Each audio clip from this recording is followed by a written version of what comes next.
Messi won 8 Ballon d'Ors. Cristiano Ronaldo won 5. Ronaldinho won 1 and became a legend. But there was another Brazilian who, at just 22 years old, had football convinced he could become one of the greatest strikers the game had ever seen. Zlatan Ibrahimovic called him a pure animal. Brazil had already chosen him as Ronaldo Nazario's successor. Yet he never won a Ballon d'Or, never played in a World Cup final, and never reached the peak everyone believed was waiting for him. Not because he wasn't good enough, not because he lacked discipline at the start, but because of one phone call that changed his life forever. This is the story of Adriano, the Emperor, and the greatest what-if in modern football. Adriano grew up in Vila Cruzeiro, one of Rio de Janeiro's most dangerous favelas, where violence was part of everyday life, and football was more than just a game. It was an escape. Through every step of his journey stood one man, his father, Almir. He took Adriano to training, encouraged him through setbacks, and believed in him long before the rest of the world did. Adriano didn't dream of becoming famous. He dreamed of making his father proud.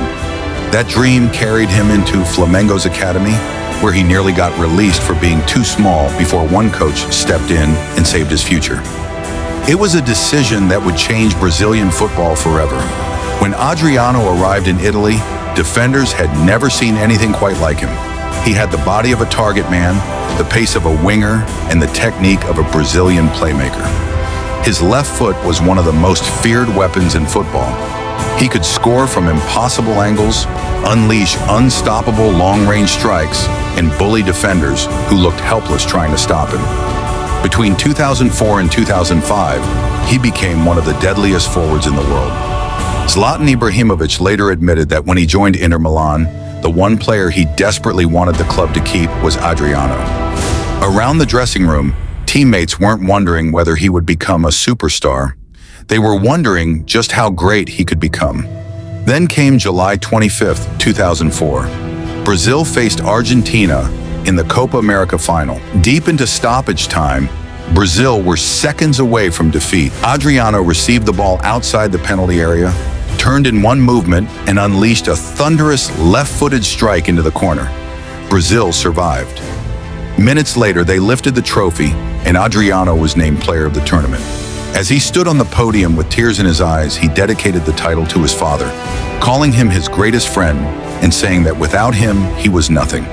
It sounded like a beautiful tribute. 9 days later, while at Inter Milan's preseason training camp, Adriano's phone rang. His father had suffered a fatal heart attack. He was only 44 years old. Inter captain Javier Zanetti later remembered watching Adriano collapse in disbelief, screaming that it couldn't be true. In a matter of seconds, the happiest period of his career became the darkest moment of his life. Although the goals continued for a while, something inside him had changed forever.